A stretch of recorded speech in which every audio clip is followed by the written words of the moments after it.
Have you ever asked yourself, why do I keep ending up in relationships with people who are challenging, complicated, or even downright difficult? If so, you're not alone. Many of us find ourselves drawn to partners who challenge us in ways we might not fully understand. The reasons behind this phenomenon are deeply rooted in psychology, life experiences, and even biology. In this educational exploration, we'll delve into why we might choose difficult partners, how this shapes our relationships, and what we can do to make more informed choices. 1. The role of early attachment styles.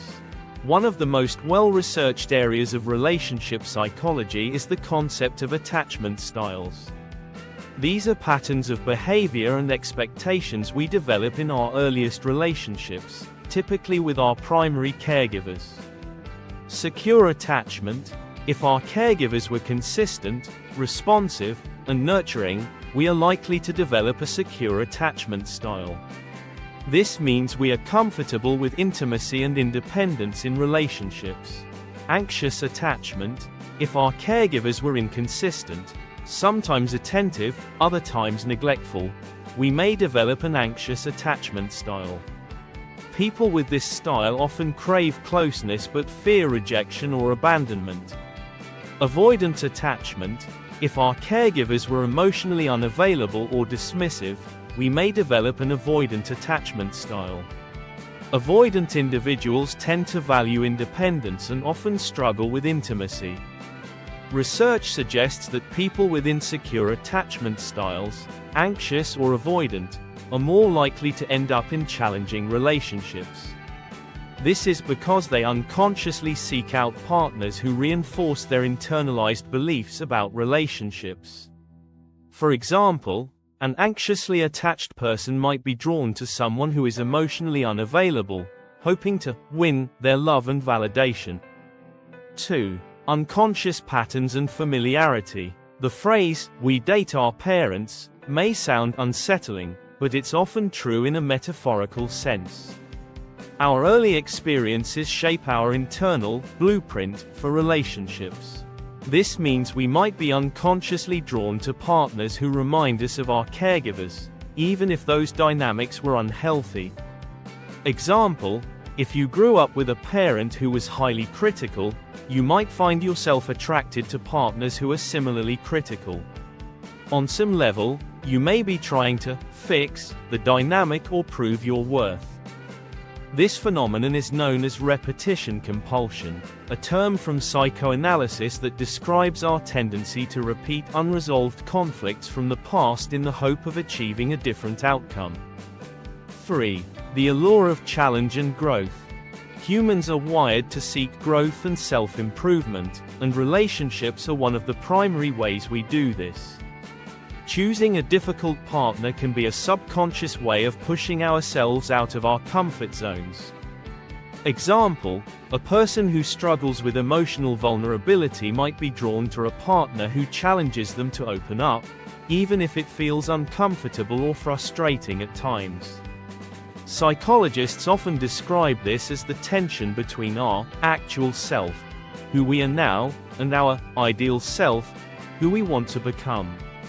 A challenging partner might embody traits we admire or aspire to develop, which can make them irresistibly attractive. 4. Biological and evolutionary factors. From an evolutionary perspective, we are programmed to seek out partners who offer a mix of genetic diversity and survival advantages. While this doesn't directly explain why we choose difficult partners, it provides some context for why we're drawn to complexity.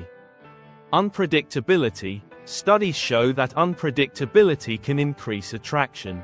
A partner who is mysterious or emotionally complex might seem more intriguing and exciting than someone who is consistently predictable. Risk and reward. The brain's reward system is highly responsive to intermittent reinforcement. If a partner is sometimes loving and attentive but other times distant or challenging, we may become more invested in earning their affection. This dynamic can create a feedback loop, where the occasional positive reinforcement keeps us hooked despite the difficulties. 5. The role of self-esteem. Our choice of partner is often a reflection of how we view ourselves. If we struggle with low self-esteem, we might gravitate toward partners who reinforce our negative self-image. Example: someone who believes they are unworthy of love might unconsciously choose a partner who treats them poorly, validating their internal narrative. On the flip side, a partner who challenges us can sometimes inspire growth and self-improvement. However, this dynamic becomes unhealthy when the challenges outweigh the benefits, leading to emotional exhaustion or self-doubt. 6. Cultural and social influences. Societal norms and media representations also play a significant role in shaping our perceptions of ideal relationships. Popular culture often romanticizes difficult or tumultuous partnerships, portraying them as passionate and intense. Examples: think of iconic movie couples who fight constantly but ultimately can't live without each other. These narratives can normalize unhealthy relationship dynamics, making them seem more appealing. Additionally, societal pressures to fix or save a partner can lead some individuals to take on the role of caretaker or problem solver in their relationships. 7. Breaking the cycle. Awareness and change. The first step to breaking the cycle of choosing difficult partners is self-awareness. By understanding the underlying factors that drive our choices, we can begin to make more conscious decisions. Steps to consider: reflect on past relationships. Look for patterns in your past relationships. Are there common themes or dynamics that repeat? Identify your attachment style. Understanding your attachment style can provide valuable insights into your relationship behaviors and needs. Set healthy boundaries. Learn to recognize red flags and establish clear boundaries to protect your emotional well-being. Seek support. Therapy or counseling can help you explore unresolved issues and develop healthier relationship patterns. Practice self-compassion. Remember that everyone has baggage, and choosing a difficult partner doesn't make you broken or flawed. Be kind to yourself as you navigate these complexities.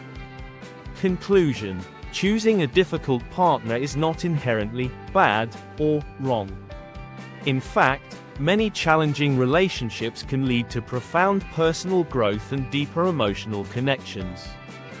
However, it's essential to differentiate between challenges that promote growth and dynamics that cause harm. By understanding the psychological, biological, and cultural factors that influence our choices, we can approach relationships with greater self-awareness and intentionality. Whether you're seeking to break old patterns or deepen your understanding of human behavior, this journey of exploration is an opportunity for growth and healing, both within yourself and in your relationships with others. If you found this video helpful, don't forget to like, share, and subscribe to our channel for more insightful content.